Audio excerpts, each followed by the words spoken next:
Now, students, next theory we want to learn about the relation between the current density, conductivity, and electric field. Right? इन तीनों के बीच में हमको relation find out करना है. So according to the last theory हमने resistivity का ये equation derive किया था, where the resistivity is equivalent to the m upon n square into relaxation time. And we also derive the one more equation, the current density is equivalent to the, हमने equation derive किया था n e into drift velocity, right? ये भी हमने derive किया था.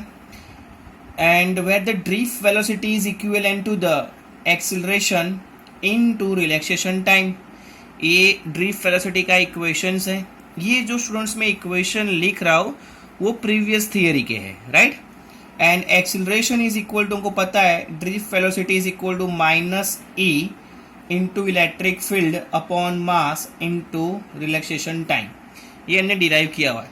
सो इन equations का हम लोग यूज करके इसके बीच का रिलेशन हम लोग फाइंड आउट करेंगे. So we know the charge is equivalent to the N E plus और माइनस. नाउ for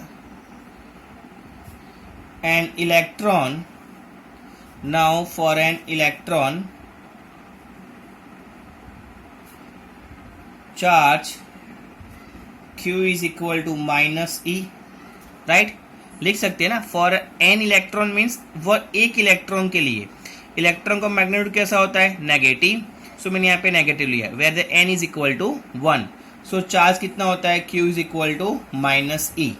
सो यहाँ पे करंट डेंसिटी जो है इस, यहाँ पे current density is equal to N E की जगह पे स्टूडेंट्स हम लोग क्या लिख सकते?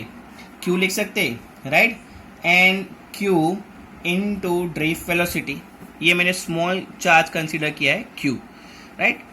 Okay. Now what is the drift velocity students? So drift velocity is equivalent to the nq. Drift velocity की जगह पे स्टूडेंट्स मैं ये भी लिख सकता हूँ कि minus means minus electron into electric field upon mass into relaxation time, right? And जो q था स्टूडेंट्स यहाँ पे वो क्या है? Negative. So current density is equal to n minus e, right, into minus E electric field upon mass into tau. Minus into minus plus, so current density is equal to N, right? यहाँ पे electric field into, students मैं क्या लिख सकता हूँ?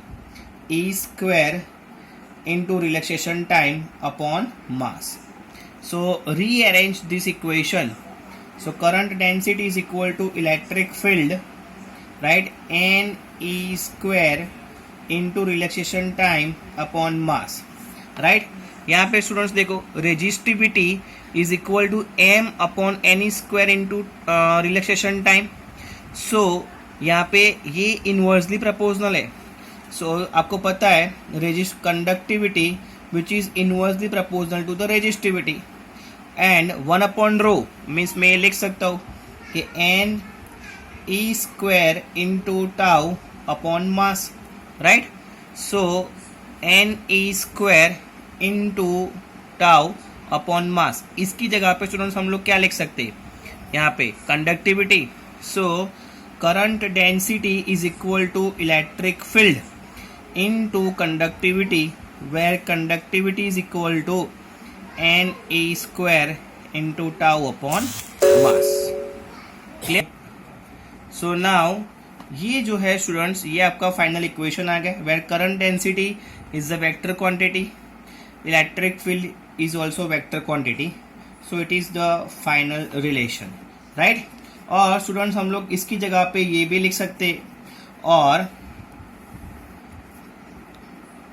Where conductivity की जगह पे 1 अपॉन रो भी लिख सकते, right? So current density is equal to electric field upon resistivity, conductivity, because conductivity is equal to 1 upon resistivity. So electric field is equal to resistivity into current density. ये भी equations है। Clear? सो ये relation है, that is the relation between current density, electric field and conductivity. Instead of conductivity आप यहाँ पे resistivity भी use कर सकते हो।